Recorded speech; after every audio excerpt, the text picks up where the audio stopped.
Susah toh? Iya, ndak sadar sudah muter kabeh mau linggih. Nah, makanya orang belajar itu beda sama orang kebaktian. Ya, makanya praktek hidup dari hari ke hari, saat demi saat. Duduk.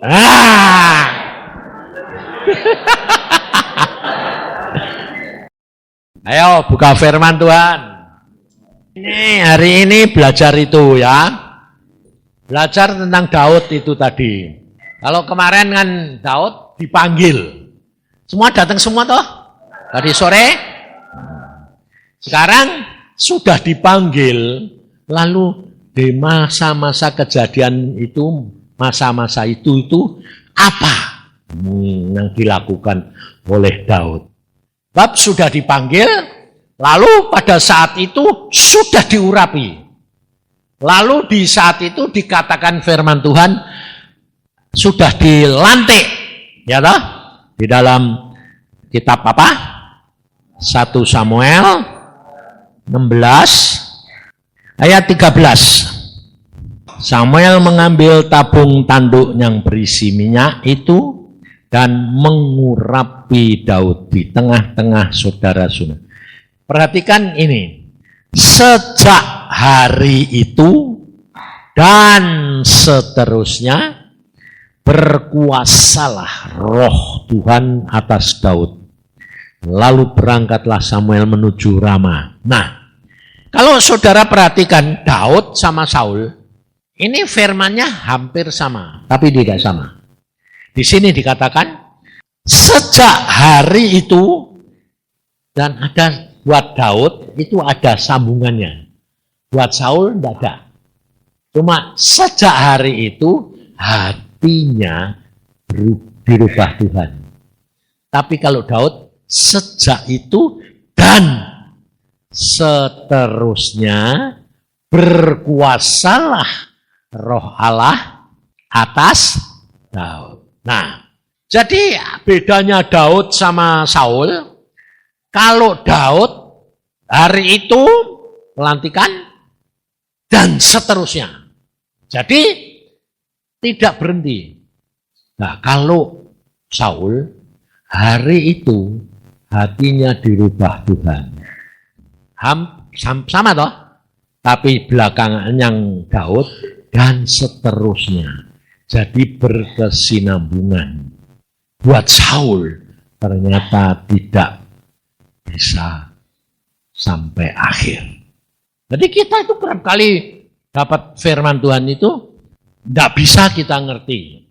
Jadi dan tidak usah direka-reka. Kamu sekarang dipanggil Tuhan menjadi sekolah di TSOA. Belum tentu kamu harus jadi hamba Tuhan full time. Sebab untuk jadi hamba Tuhan full time itu ada acara lagi sama Tuhan. Ini pengalaman hidup saya sendiri. Umur 12 saya dipanggil Tuhan. Dan saya pun tidak siap dan tidak mau. Dan tidak kepengen mau jadi hamba Tuhan. Karena bapakku seorang pengusaha dan juga seorang penginjil. Kenapa saya tidak mau, tidak pengen? Saya lihat hidupnya orang Kristen itu dan terutama hamba-hamba Tuhan itu tidak ada yang bisa menjadi pelaku firman Tuhan sesuai dengan firman. Itu yang menyebabkan. Tapi justru itu saya kemukakan sama Tuhan. Tuhan bilang, jangan hidup percaya kepadaku melalui kata orang maupun lihat orang lain. Itu sama dengan kata-kata Ayub. Aku mengenal engkau Tuhan hanya dari kata orang. Ngerti? Tapi sekarang Ayub berkata, aku ketemu dengan engkau sendiri. Baru berubah. Jadi memang selama hidup Ayub itu sudah berubah. Bahkan dipuji Tuhan. Tidak ada seorang pun seperti Ayub. Di situ dikatakan demikian saleh, jujur, nyata, sehingga diberkati Tuhan. Jadi jangan saudara punya pendapat kalau orang itu menyenangkan hati Tuhan, itu pasti hidupnya mewah. Itu harus kamu lepaskan. Sebab tidak semua orang yang hidupnya di dalam dunia itu mewah, itu bisa menikmati kebahagiaan. Betul? Demikian juga hamba Tuhan, kenapa kok dia dipanggil, diberkati, dikaruniai, tidak diberi mewah banyak-banyak? Karena Tuhan berkata apa? Kamu aku lihat tak kuat. Kalau nanti kamu kuat, naik sendiri.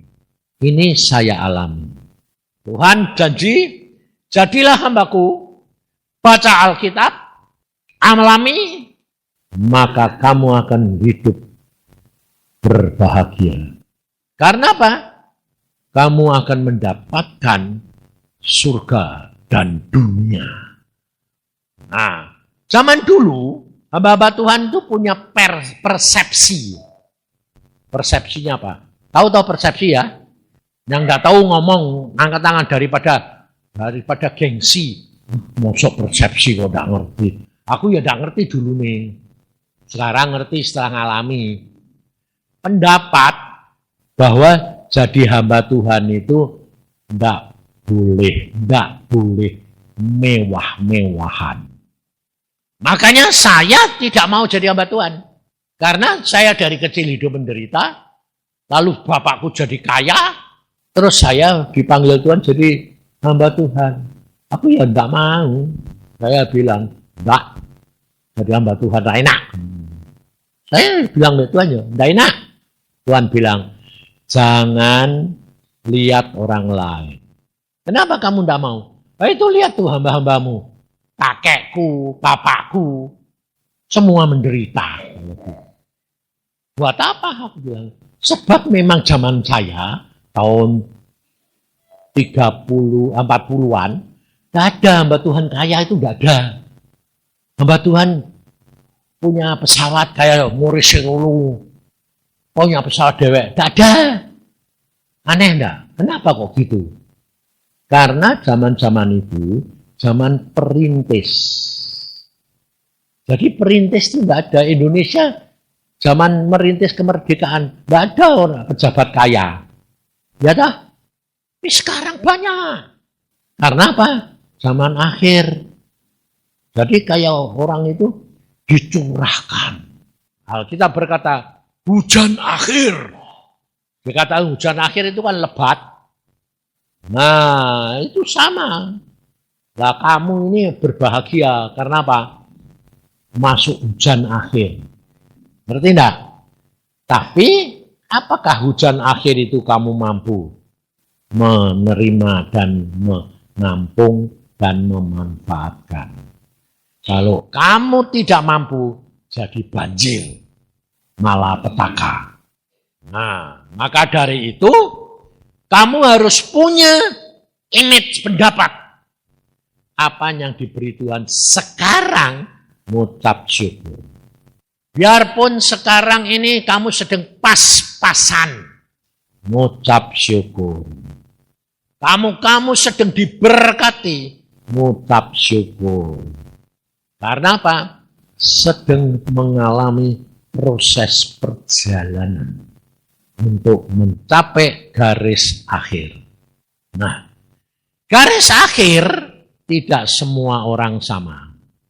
Jadi umpamanya kamu dipanggil, belum tentu sama. Ini terjadi pada waktu TSOA pertama ya, yang akhir pelantikan itu terus Tuhan bilang sama saya gini, saya ngomong itu pelantikan akhir. Ada di antara kamu sebentar lagi itu yang harus pulang. Itu berasal di zaman akhir ya. Itu TSOA pertama kali. Nah, tahun pirki 99. Jadi dalam pelantikannya itu di gereja loh, bukan di gereja Holy Stadium ini, di gereja lama. pada waktu pelantikan itu Tuhan bilang, kamu lihat, saya hadir. Kenapa Tuhan? Ada yang aku mau bawa pulang. Loh, belum kerja kok mau bawa pulang. Baru lulus ini Tuhan. Iya. Waduh, mati Tuhan. Iya. Mereka masih muda. Iya. Iya. Saya yang ngomong terus terang. Siap. Di antara kamu ada yang mau harus pulang. Cuma berapa? Tidak ada setahun, berapa bulan, mati. Nah, sekarang kayak gitu itu garis akhir pada. Nah, garis akhir buat dia. Saya tanya, dia genep. Makanya tak bawa pulang. Daripada nanti tak tunda-tunda, malah satu bangun tak karu-karuan. Bawa pulang. Ya sudah, aku bilang, lah siap saja, siapa? Tidak tahu. Bener, 1-2 bulan. Aku kasih tahu, Pak, bener Pak. Si ini mati, orang Temanggung, orang mana ya dari mati loh. Kenapa Tuhan? Sudah selesai. Itu batas maksimal dia yang bisa capai. Menjadi hambaku. Nah, maka kamu harus belajar Alkitab. Kenapa? Itu contohnya ada di dalam Alkitab. Contohnya 12 rasul Tuhan, Yakobus itu belum kerja. Baru sebentar dilantik Tuhan jadi rasul, Tuhan Yesus naik ke surga, terus Yakobus yang jadi korban pertama ditangkap, dipenggal kepala. Habis itu Petrus mau dipenggal, tidak bisa karena belum boleh. Tapi sebelumnya itu Yudas terhilang. Ayo, piye juga. Tidak bisa ngerti kan? Sehingga timbul pertanyaan, Yudas itu selamat tanda ya Pak? Ayo. Nah, kamu tuh tidak usah ngurusi Yudas selamat tanda.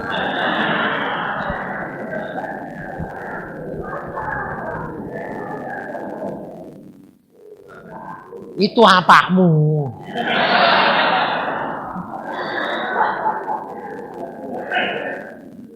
Kita itu kerap kali dijebak setan tuh gara-gara begitu. Itu lihat Yudas tuh. Udah jadi murid Tuhan Yesus 3,5 tahun, akhirnya binasa. Terus apa lagi alasannya yang lalu? Kan dia sudah nyesel. Setelah dia tahu bahwa Yesus mau dihukum mati, dia nyesel, betul loh? Tapi dia tidak bertobat. Jadi, Yudas binasa apa? Selamat. Nah, kalau kamu tidak tahu ya bilang, tidak tahu, urusannya Tuhan.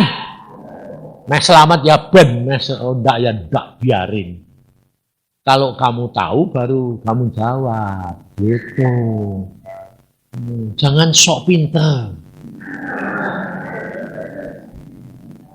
Ya, aku sendiri juga dulunya enggak tahu. Tapi aku bilang, Tuhan, itu aku ditanyai orang bagaimana? Ya bilang aja toh, itu kan bukan urusanmu. Lah tapi orang itu enggak bisa Tuhan. Kemarin aja orang tanya apa, Bapakku bagaimana Pak? Dia enggak mau bertobat, dukun gini. Nanti selamat Anda. Ya terus dia nangis. Ya, Bapakku Pak. Nah aku bilang, kenapa kowe kok susah kayak gitu? Terus kalau kamu susah gitu itu, lalu kamu bisa dekat Tuhan atau malah kamu jauh? Malah jauh, ya. Bahkan malah kamu keseret jadi nggak selamat toh. Dia selamat pun enggak ya itu urusannya Tuhan toh. Wong selamat tuh anugerah, betul enggak? Nah, iya ngapain? Nah tapi nanti saya masuk. Ini ada yang ngomong lagi. Aku ini kan tukang orang konseling terus sampai enggak mau punya handphone. Nah, kadang-kadang jam 2 malam ya kering telepon rumah loh. Aku bilang, ini jam berapa, Nek? Jam 2, Pak. Iya, aku kan sudah tidur. Jawabannya kurang ajar. Ya, Bapak bisa tidur, aku enggak.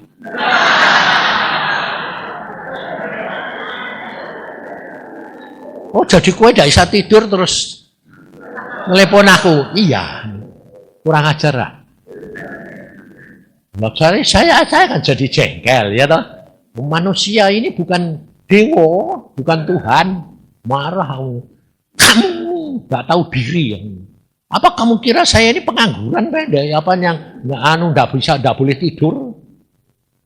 Karena sudah kebanyakan tidur. Ini saya sedang marah gitu. Tuhan ini bilang apa? Kasihan. Ya bingung rak. Aku minum kasihan gue gak kasihan dah aku.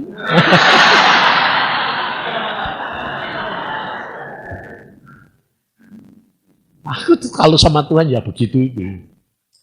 Tuhan bilang kasihan. Nah terus bagaimana? Tanyai, kenapa kok kamu tidak bisa tidur? Aku sudah 2 tahun Pak, punya penyakit tidak bisa tidur. Nah wis kami bayang tidur. Udah Pak, tapi tidak mempat. 2 tahun tidak pernah tidur. Iya.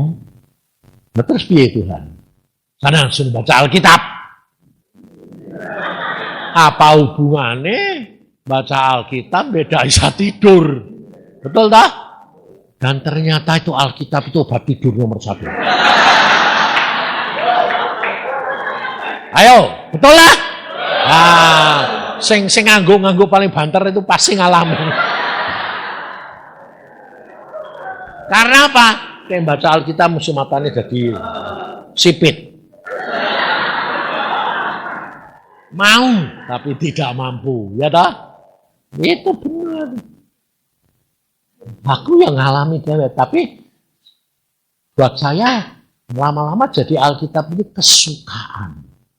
Makanya saya bilang, kalau kamu mau jadi orang Kristen, mau jadi hamba Tuhan terutama, harus biasa seperti latihan tentara. Jadi pertama, paksakan diri. Baca Alkitab. Ngantuk, dan ngantuk, tidak boleh. Harus berusaha bangun, berjuang. Cuci muka. Atau baca Alkitab, jangan dengan tiduran. Duduk. Kalau ngantuk, jalan-jalan. Tapi lakukan baca Alkitab. Karena itu perintah Tuhan. Karena di dalam firman Alkitab ini, apa saja bisa terjadi. Karena ini firman.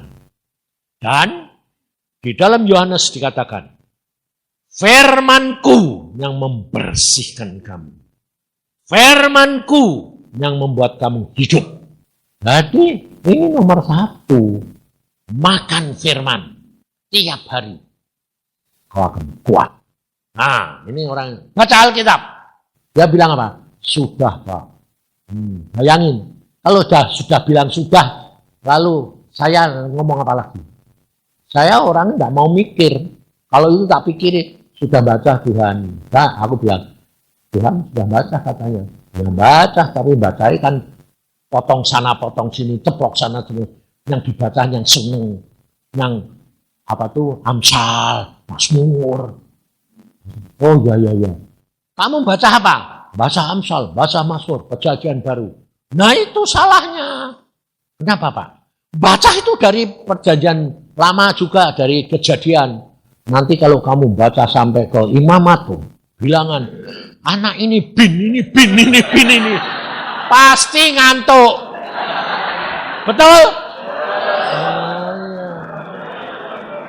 Jadi Alkitab ini kan komplit toh. Obat mujarab, obat ngantuk, obat luar biasa komplit. Terus dia bilang, bisa Pak lo. Percaya, jangan bilang bisa-bisa. Sebabnya kalau kamu ganggu terus saya nanti nggak bisa tidur. Ya terima kasih Pak. Nah, baca, dilakuin. Setia. Cuma sebulan. Terus saya khotbah di Jakarta, satu gereja, saya bilang, Alkitab obat segala-galanya, termasuk obat ngantuk, obat tidur. Yang di belakang teriak, betul Pak, amin. Saya bilang, siapa kamu? Ya aku yang ngalami 2 tahun tidak bisa tidur. Saya baca Alkitab mulai itu dalam waktu sebulan, sembuh total. Enggak minum obat apa-apa, enggak apa-apa, baca Alkitab. Sembuh total. Bayangin, betul. Makanya itu firman itu luar biasa. Makanya kamu mesti baca. Apalagi kamu ini sekolah, tapi sekarang ada yang belum baca semua. Jadi bingung toh. Nanti kalau aku ngomong, tapi gimana ayatnya? Aku bilang, aku ya gak ngerti. Wah, aku sudah terlalu masuk semua sampai gak ngapal. Mau Alkitab ini sudah saya baca 400 kali lebih. Sebab setiap hari sekarang ini Tuhan bilang, kamu setiap hari baca 25 fatsal sehari. Jadi berapa hari sudah habis? Bulan habis. Dan masuk lagi sebulan. Bayangin tiap bulan baru. Tapi saya bilang gini, Tuhan, Alkitab sudah baca 200-300. Terus nak, belum selesai. Apanya yang belum selesai? Pengertianmu. Masih banyak sekali yang kamu belum ngerti. Dan ternyata memang benar. Kata-kata satu saja bisa berarti ribuan kejadian.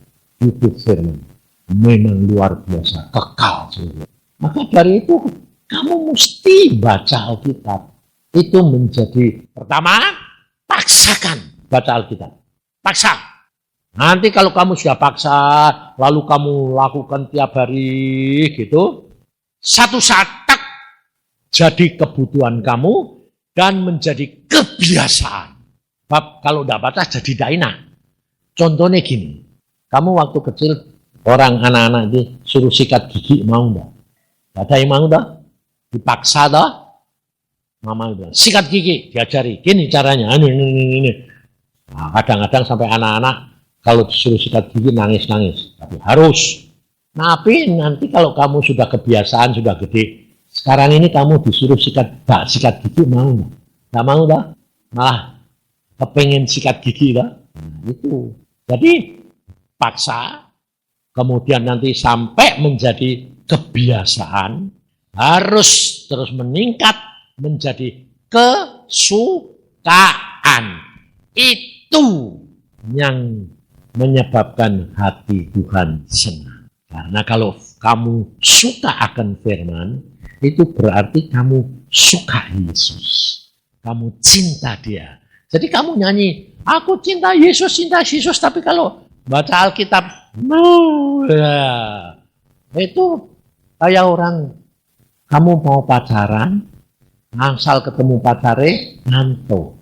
Kira-kira pacaran bilang, kamu sangat cinta aku ya, sampai ketiduran. Harus mencapai sampai tingkat kesukaan. Nah, itu baru kamu tiba. Nah, itu hal-hal yang kita ya itu harus dilakukan. Jadi kita hari ini belajar tentang hal Daud yang pertama itu tadi, ya.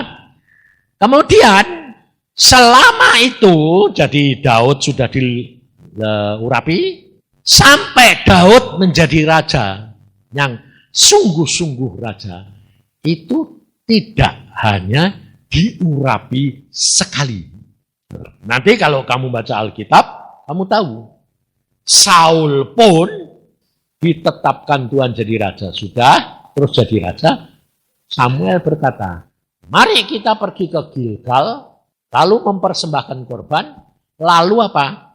Meneguhkan jadi raja sampai mati. Jadi selama-lamanya. Jadi ternyata panggilan Tuhan, pelantikan Tuhan, itu tidak cuma sekali. Daud diurapi berkali-kali. Nah, kita jadi belajar. Jadi ternyata kalau kamu sekarang dipanggil Tuhan menjadi anak Tuhan, atau kamu sekarang dipanggil sekolah TSOA, bukan berarti habis itu terus selesai. Ini baru permulaan.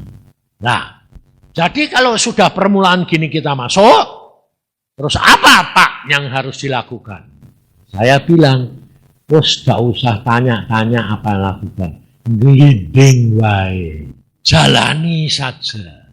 Karena kita tidak tahu, ya. Kita tidak tahu apa yang akan terjadi di depan. Ngerti enggak? Jadi tidak usahlah. Kalau kamu sekarang sudah hidup dengan Tuhan, jangan merencanakan. Tapi jangan kaget kalau hamba Tuhan lain bilang, kita harus punya visi, punya misi. Nah, aku bilang, benar. Tapi itu punya itu setelah kita tahu maunya Tuhan apa. Jadi punya misi dan visi setelah Tuhan berfirman. Tapi kerap kali kita enggak, Tuhan berfirman, kita sendiri yang punya visi dan misi. Jadi itu kepingin siapa? Kita. Lalu sing jadi tuan siapa? Kita. Lalu rajamu siapa? Ya kamu dewek. Meskipun pakai kata Tuhan. Jadi Tuhannya kamu. Nah inilah yang dinamakan mencuri kemuliaan Tuhan. Jadi yang penting adalah sekarang kamu masuk sekolah, kamu mau menjadi alatnya Tuhan. Entah alat ini mau jadi hamba, jadi pedagang, jadi guru, jadi murid, jadi tukang sampah sekalipun, itu adalah pekerjaan yang Tuhan berikan. Jangan kamu kira kalau pekerjaan yang rendah itu tidak menjadi berkat. Bisa. Sebab cara Tuhan tidak bisa dibatasi. Contohnya Yusuf. Dia anak yang disayang sama Abraham. Sama Yakub. Dicintai, dispesialkan. Tapi sama Tuhan dipaksa keluar. Jual ke Mesir. Saudara-saudaranya timbul iri hati. Nah, itu sebetulnya Tuhan itu memanfaatkan. Sehingga rencananya Yusuf dijual ke Mesir. Terlaksana. Kalau saudara-saudaranya tidak iri, tidak akan ada yang jual. Lihat toh? Yakub sendiri tidak mungkin melepas Yusuf. Tapi Tuhan punya maksud. Nah, jadi kamu kalau jadi anak kamu di rumah tanggamu, di keluargamu, kamu menjadi anak yang dibuang atau yang tidak disenangi, ngucap syukur. Karena pasti Tuhan punya maksud. Tapi kalau kamu digituin, kamu marah, kamu jengkel, rencana Tuhan gagal. Karena apa? Kamu yang tidak mampu menerima. Ngerti? Jadi, kalau kamu mau dipanggil, memenuhi panggilan, percayalah. Sejak ini, hidupmu sudah di dalam tangan Tuhan, dan Tuhan yang ngatur. Kamu harus rela, mengucap syukur. Saya bahwa rencana Tuhan pasti baik. Nah, jadi jangan pakai pandangan sendiri. Nah, ini contohnya. Setelah Daud itu dilantik, hatinya pun sudah dirubah. Tuhan buka jalan masuk ke istana. Ah, kamu coba bayangin. Rencana Tuhan melantik Daud. Berarti Daud bakal jadi raja. Tapi jalannya belum tentu langsung. Nah, yang pertama Daud bawa masuk istana. Jadi pemain musiknya Saul. Wah, jadi kalau kita kira masuk istana, lalu Saul seneng, lalu dia bilang, biarlah Daud jadi pembawa senjataku. Itu kira-kira maksud Tuhan, rencana Tuhan, pelantikan terhadap Daud. Sudah dekat apa belum? Kok belum? Dilantik jadi raja dari gembala. Kemudian dilantik. Kemudian habis itu masuk ke istana. Sudah dekat belum? Udah. Habis itu jadi mantu rojo. Apa enggak? Terus mepet. Ya toh, sudah jadi mantu. Kan sudah mau jadi anak, sudah jadi anak. Jadi untuk gantiin raja sudah pas toh. Habis itu diangkat jadi panglima angkatan bersenjata. Lebih dekat toh. Dari itu gara-gara gadis-gadis nyanyi, Saul mengalahkan beribu-ribu. Tapi Daud berlaksa-laksa. Hanya omongan gadis-gadis, omongan perempuan, yang nyanyi bukan laki, gadis-gadis. Ya toh?